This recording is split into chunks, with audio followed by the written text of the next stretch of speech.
Okay, so here we go. Here's the test setup.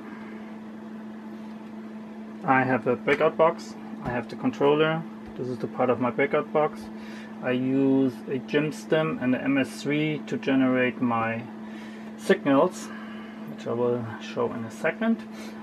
Power supply to supply the power to the unit, and an oscilloscope. Okay, so let's get started here. So here's my setup with my MS3. I have a couple of things I can do here. I can change my coolant temperature. I can change my, oh that's the coolant. I can set my manifold temperature, air intake, and I can change my map. And next one is, one of them is throttle position. There's my throttle position. So I'm going to set the temperature to like normal operation, just under 180, and air intake the same. And our engine map shall be just 100. That would be an engine off, no RPMs. So now I turn the power off and turn it back on. We'll see a couple of things. So here, I hope this is visible. Yeah. So here I put a couple of LEDs on my breakout tool. This one's fuel pump. This one's the idle valve. I actually have an idle valve here so we can see this better. So I'm gonna hook this up to power. Just gonna turn this off later because it's only annoying. And I have my spout, which is my spark output, and my two fuel injector sets. This engine is a batch fire, so it shoots 4 injectors at a time. Kind of a vintage design here. So when I fire it up without RPMs, you can see fuel pump comes on, idle valve comes on for a second. So now we're going to create a startup situation. We're going to put the RPMs to about 100. There we go. And we can see in startup it fires both injectors at the same time, and it does not change the ignition timing. Also, we can see the 2 injector timings shrink a little bit after a while, so it progressively reduces the fuel injection to ease the startup and work against flooding. So now we're going to go up in the RPMs a little bit, so we're still in cranking.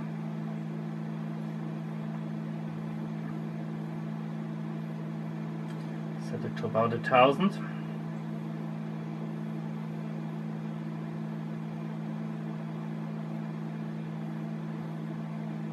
Right there. Probably good enough. Now we can hear this guy humming. I'm going to turn him off. We can see it's running at about 60%, so that shows us the idle valve is working okay. We can see the fuel injectors flashing, and we see our injection, but it's so fast. It's a solid light. The fuel pump is on. And now all the fun stuff is on the oscilloscope. Okay, there we go. So now the engine is running around 700 RPM, so I'm going to bring this up to 1000.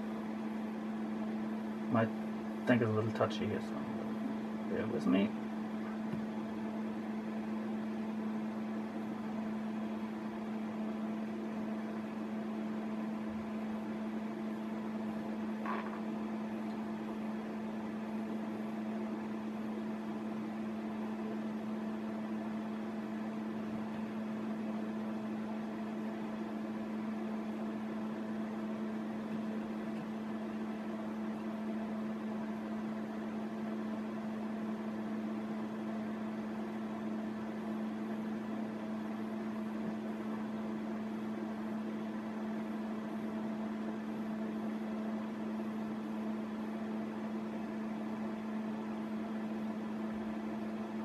There we go, that's good enough.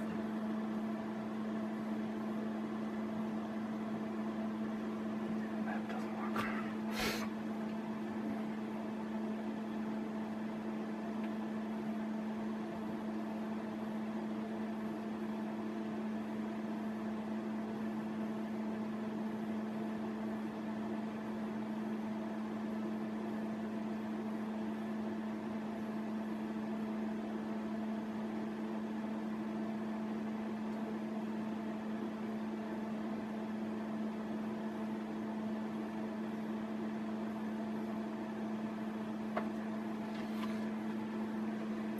Okay, here we go.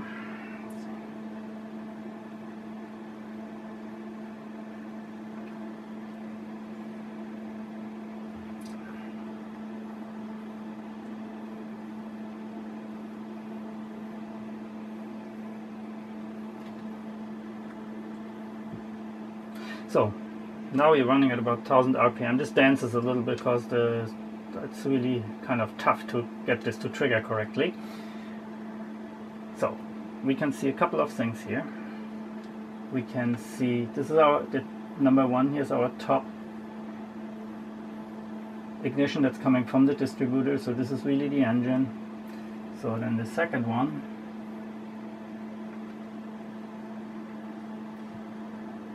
this is going to our TFI module and is our spark output. And if we change the map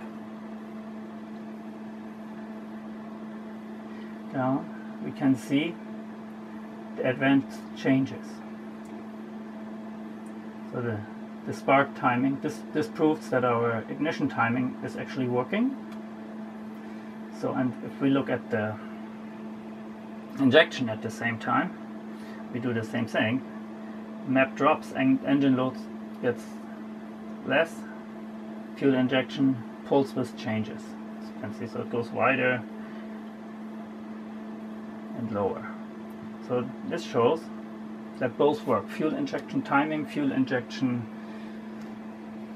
works well as the ignition timing changes the advance. If we really want to go crazy, we could actually go reverse engineer the map layout, but that's kind of tedious and really not worth the trouble. So, next thing we want to check is the want to hit the throttle, and that should advance. So just going up, hitting full throttle, widens. It's tough to see. Widens the injection pulse for a second. That's our cell enrichment. It's hard to see, but it's there. So that's all working. So just for the fun of it, we can go higher in the RPMs. As you can see, this is right around 4000. We see way more fuel injection. We almost have 100% here. And if we go even higher, at one point it should cut out, because this thing does have there. It stops fuel injection at around 6000 RPM, so that's working as well.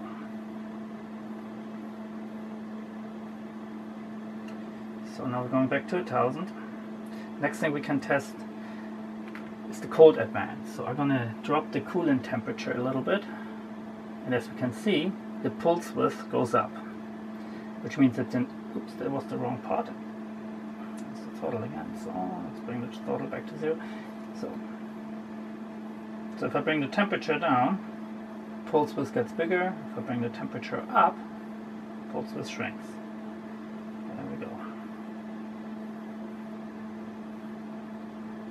So same thing with the air intake temperature. So if the air intake temperature drops dramatically, we can see the pulse gets wider and comes back. So that's working as well. And that's pretty much it. That's all we can test on these. So this one seems to be working fine. Let's stop these here.